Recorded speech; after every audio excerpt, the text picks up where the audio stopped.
नमस्कार. मुंबई आउटलुकमध्ये आपले स्वागत आहे. महाराष्ट्र राज्य स्वतंत्र विद्युत कंत्राटी कामगार संघटनेच्या वतीने आज गोंदिया जिल्ह्यात एक दिवसीय काम बंद आंदोलन करण्यात आले.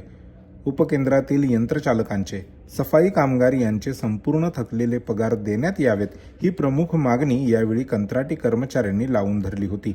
जर आमच्या मागण्या पूर्ण झाल्या नाहीत तर तीव्र आंदोलन करू असा इशारा यावेळी कंत्राटी कामगारांनी दिला. तो बताओ अभी स्कूल में भाई बच्चे जो है वो भाई ये सरकार का काम है भैया, शिक्षा स्वास्थ्य सुरक्षा रोजगार देना ये सरकार का काम है, फ्री देना, क्योंकि आप सवेरे से शाम तक टैक्स देते हैं, आप कम पेमेंट उसमें भी 6 महीने पगार दे दो। क्या बताते हैं ये शासन प्रशासन को घास खाने बता रहे आपको। एक आंदोलन करते उनको मालूम है 10-20 लोग बैठेंगे, 1-2 लोग इनके छोटू बोलकर तुम तो ये बोल रहे कि हमसे उतना ही तो भी दो, हमको 6 महीने से पगार नहीं है। यानी हमारी सोच भी कितनी छोटी है समझ लो, वो भी नहीं दे रहे हो कि आज के तारीख में कंत्राटी कामगार जो है काम तो करता है लेकिन वेतन उसको कम मिलता है। मजदूर के को जितनी वेतन, लेबर को जितना पेमेंट होता है उतने पेमेंट में कंत्राटी कामगार को, कर्मचारी को काम करना पड़ता है। और जूनियर कामगार जो है वो काम कर रहे हैं, सिस्टम में काम चल रहा है, इनका आपके काम नहीं करने से कुछ नहीं हट रहा। इनका के तहत लागू होते वो लागू कर दो तो उनको भी हटाया जाएगा और फिर नए कामगार बढ़ जाएंगे। जितने नए कामगार बनेंगे उतने सस्ते उनको कर्मचारी मिलते जाएंगे। महाराष्ट्र वीज कंत्राटी कामगार संघटना, मजदूर संघटनेच्या माध्यमाने एक दिवसीय कामबंद आंदोलन केलेलं आहे. कारण आमच्यावर जो अन्याय होत आहे, आम्ही कंत्राटी पद्धतीवर काम करत आहोत MSCDCLच्या मागच्या 14-15 वर्षापासून.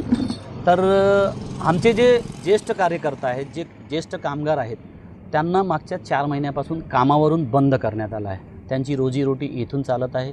जे आम्ही एकटे होतो तर एकट्याच्या 2 झालो, 2च्या नंतर 3 झालो. आज त्यांचा भरणपोषण करण्याकरिता आमच्याकडे यांच्या व्यतिरिक्त दुसरा पर्याय नाही. कारण गोंदियामध्ये आम्हाला जो ITI केल्याच्या नंतर इथं कोणतेही कारखाने नाही, कोणताही व्यवसाय नाही. तर मग आम्हाला जो अनुभव आहे तो अनुभव MSCDCLमध्ये आम्ही पूर्ण आपला योगदान दिलेलं आहे. तरी आमच्यावर अन्याय करून हे लोक आमच्या सिनियर पोरांना न घेता एक ज्युनियर पोरांना कामावर ठेवलेलं आहे. आमची पहिली मागणी ते होती. दुसरी मागणी अशी आहे की पूर्ण महाराष्ट्रामध्ये 329 असे उपकेंद्र आहेत ज्यामध्ये डायरेक्ट मुंबईवरून, प्रकाशगडवरून, हेड ऑफिसवरून टेंडर काढण्यात आले आहे की हे जे 329 सबस्टेशन आहेत त्या सबस्टेशनमध्ये कंत्राटी कामगार पद्धतीवर कामगारांना ठेवण्यात आले आहे.